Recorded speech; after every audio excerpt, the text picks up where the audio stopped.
Everyone, welcome back to Sunny Life Channel. Thank you so much, guys, for tuning in. Well, guys, I'm back again with Mzansi Sophie Stories, and namhlanje sikhuluma ke ngenimba bathi li li li li li li li li li li li li. Guys, yashada ku uThumthum kusasa on Friday. She's getting married to uHlathi. Umshado wabo, guys, ke uzoqala ke ngo-9 ebusuku. So inimba lakusasa lizodlala for 1 hour instead of 30 minutes from 9 to 9:30.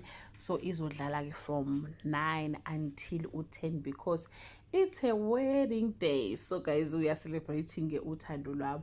But guys, people are very worried about a relationship ke kaThumeka kanye ke noHlathi. Abanye bathi ke uHlathi might go back to uZoleka in future because niyambona guys uZoleka ukuthi uyathanda ukulala, into enolalo phakathi nje uyayithanda.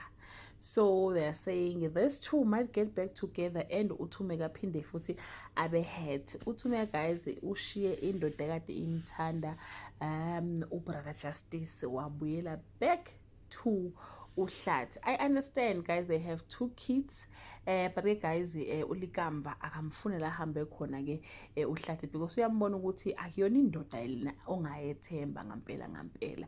So guys, bayashada ke namhlanje noma kusasa on Friday on the 10th of October 2025 from 9 until 10:30 or until 10. Niyazi guys ukuthi mangabe ke amaXhosa ezeka I'm joking, eshada umakoti bayamuphike igama, bamuphe igama beside leli lakhe lobo uThumeka. So akasayina uThumeka usewulimise, which means ikhaya la kamabandla mangabe kukhona yena uzokwenza sure ukuthi ke ikhaya limile aliyindawo, it's so ulimise ikhaya ke la kamabandla. So igama ke likaThumeka lelo, guys, abamethelo na ke abasemzini. She's getting married. Let's just check ama comment abantu ke la ezinkundleni zokuxhumana ukuthi bathini ke ngoThumeka. Omunye uthi I hope they are not having the ceremony emzini kaZo. Bangawenza ke guys lo mshado, hayi futhi ke bangayenza ngampela. Wathi omunye she should have been named Perseverance. I mean, her dream was delayed for 20 years. Someone had the writer, a perfect match who is all about building a loving family. I hope the strong, educated woman who's building her empire will not look back and regret her decision when she breaks up with another educated man who's building his empire without any kids or family. Karma is coming. So lo ukhuluma ke ngoZoleka ukuthi uZoleka ushindo. But guys, no, singaqambi nje amanga, uHlathi akuyona ndoda ongayithemba, like he's as much as his traditional man, but useless man, unokuba useless lapha phakathi kuye.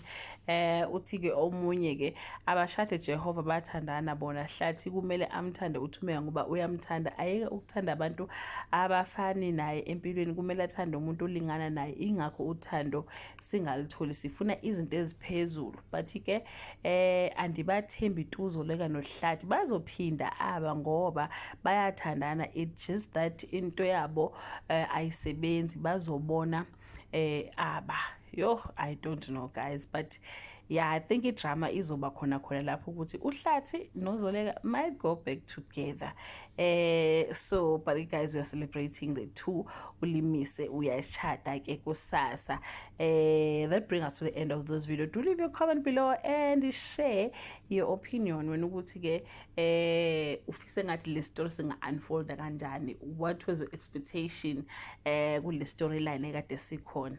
And mangabe kanje, guys, there is no drama, man. Drama izovela mhla uHlathi ebuyela back kuZoleka ngoba uZoleka, guys, uthanda into enolalo phakathi. So ngiyamthemba kuba angaphinda futhi abuyele lapha back to uHlathi alale naye and uThumeka thola hetheke kakhulu kunaseqaleni. But guys, I love Thumeka. She loves the family, but she will regret one day ukushiya ke uBrother Justice. Bye.